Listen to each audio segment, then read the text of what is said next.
Bonjour à tous, on se retrouve pour une nouvelle vidéo. Dans cette vidéo, je vais vous expliquer en détail un trade que j'ai pu prendre mardi sur US30.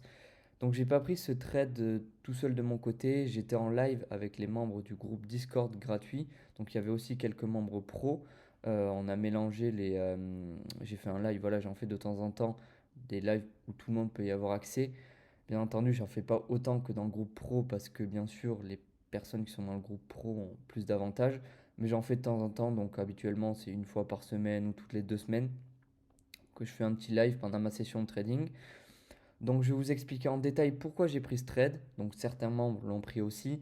Le but c'est que j'ai pu faire l'analyse avec eux, leur expliquer pourquoi moi je voulais rentrer dans le trade, pourquoi j'avais toutes mes confirmations. Certaines personnes ont pu faire, étant donné qu'ils se forment et qu'ils ont accès à la formation gratuite, ils ont pu prendre aussi le trade. Je vais tout vous expliquer en détail.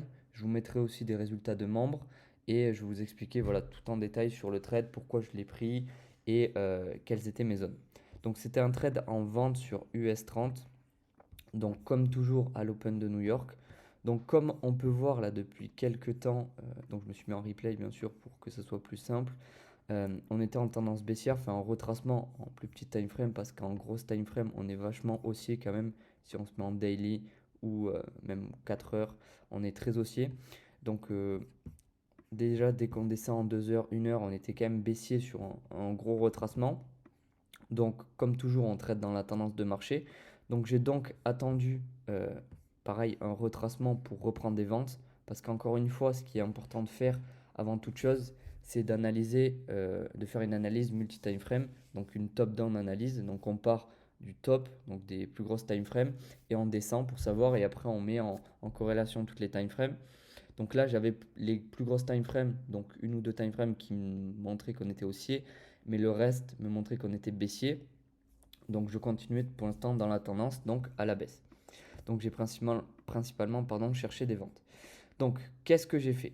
Déjà, j'ai pu tracer une zone de résistance ici, de support résistance qui avait été fortement touchée. Donc à ce niveau-là, on a eu pas mal de touches. Donc on peut voir déjà qu'à ce niveau-là, c'était presque, si on l'a... Il faut savoir toujours que c'est pas parce qu'une zone ne touche pas exactement à la zone parfaite que c'est pas une zone pertinente. On peut voir que si on monte un petit peu la zone par là, on peut voir que c'est une zone qui a des réactions. On peut voir qu'on en a eu une ici aussi. On a eu ici des réactions et on a eu par le passé pas mal de réactions aussi, ici, ici, ici. Donc pour moi, c'est une zone pertinente. C'était une zone pertinente ici de retournement et de touche pour continuer dans la tendance. Donc déjà, j'avais cette confirmation qui me montrait, mais encore une fois, les résistances et les supports ne sont pas mes confirmations principales. Je m'en sers comme socle, mais c'est principalement le Fibonacci, comme je le répète à chaque fois. Donc, ce qu'il faut savoir, c'est que dans un premier temps, je trace toujours mes zones Fibonacci. J'avais une première zone ici en partant d'ici et une deuxième zone ici. Ce qu'il faut comprendre ici, c'est qu'on avait buy side liquidity. Voilà. Parce que ici, ce qu'il faut comprendre, c'est qu'il y a des personnes qui vont trader la tendance, enfin, donc trader les cassures de structure, pardon, et prendre des achats à ce niveau-là. Donc pour moi, c'est une zone de liquidité. Qu'est-ce que j'ai fait donc? J'ai tracé mon Fibonacci du plus haut vers le plus bas pour avoir mes zones. Donc j'ai eu mes zones Fibo. Donc à ce niveau-là, donc j'ai eu ma zone 78,6 et j'avais ma zone 61,8 un peu plus bas, mais bon, ma zone 78,6 a été respectée à ce niveau-là. Donc une fois l'open, parce que comme toujours, j'attends toujours l'open avant de faire quoi que ce soit. Donc l'open, ça a été à ce niveau-là. Je vais me mettre en 3 minutes pour que ce soit plus simple. Donc on a eu l'open à ce niveau-là.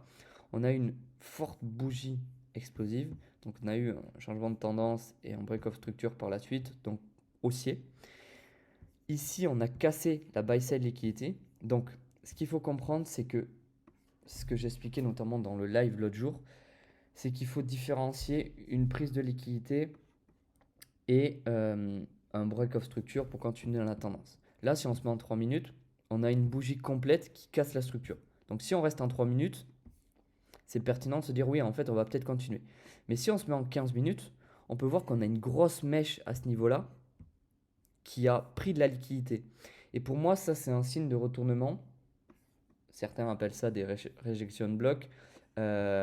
pour moi, c'est un signe de retournement quand on laisse une mèche et qu'on repart par la suite. En plus, on a une bougie englobante par la suite en 15 minutes, mais on a une mèche qui part pour rejeter avant de repartir.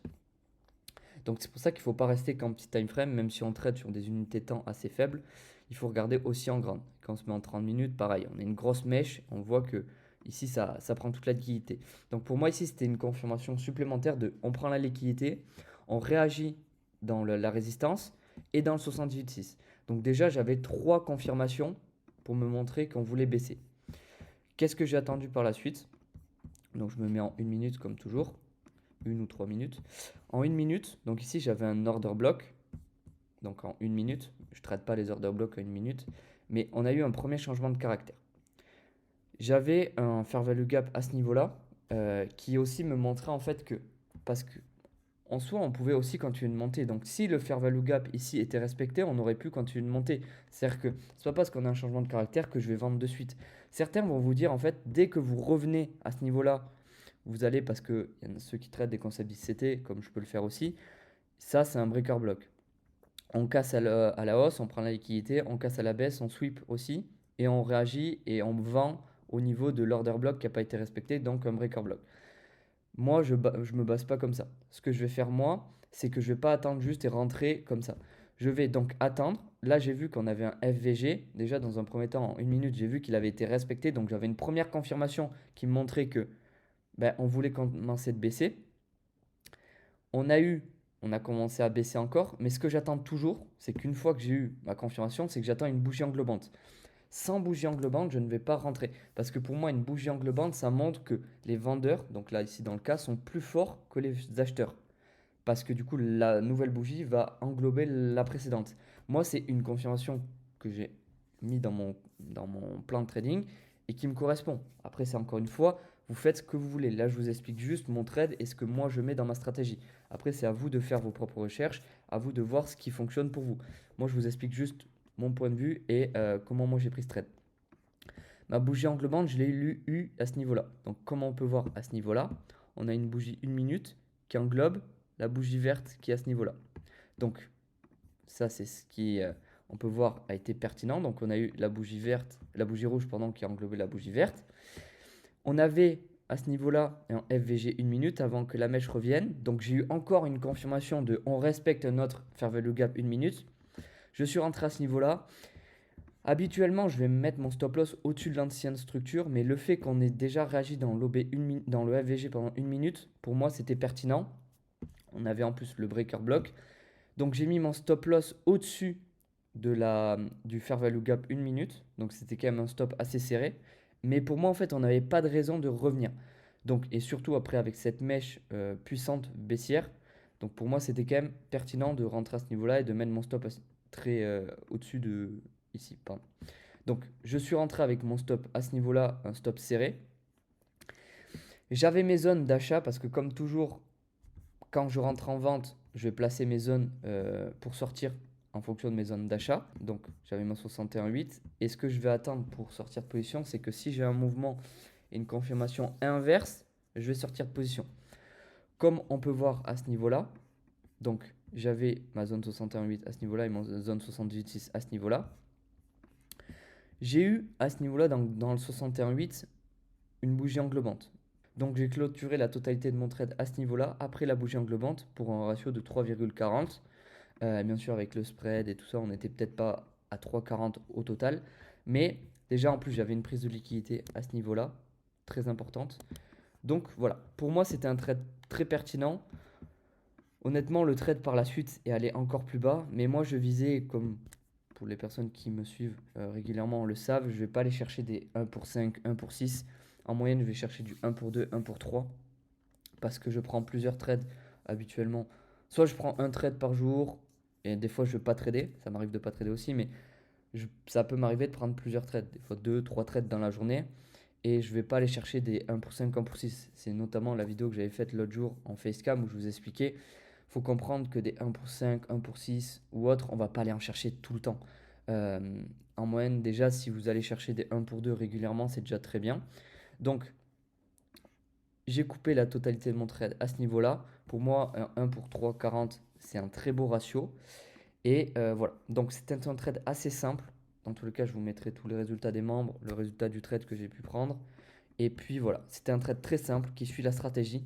Tout ça, vous le retrouvez dans le groupe Discord gratuit, la formation. Donc comment atteindre les chocs, la tendance de marché, les order blocks, les fair value gap, quand sortir du trade, tout ça, tout est expliqué dans la formation gratuite. Vous le savez, deuxième lien dans la description. Pour les personnes qui souhaitent passer au niveau supérieur dans leur trading, premier lien dans la description, un appel directement avec moi. Vous connaissez déjà les liens dans la description. Si vous voulez en savoir plus et venir avec nous lors des live trading, vous pouvez rejoindre pendant le groupe Discord gratuit et vous aurez l'occasion peut-être de trader avec nous, ça peut être cool. Donc c'était une vidéo assez courte sur le récap de ce trade.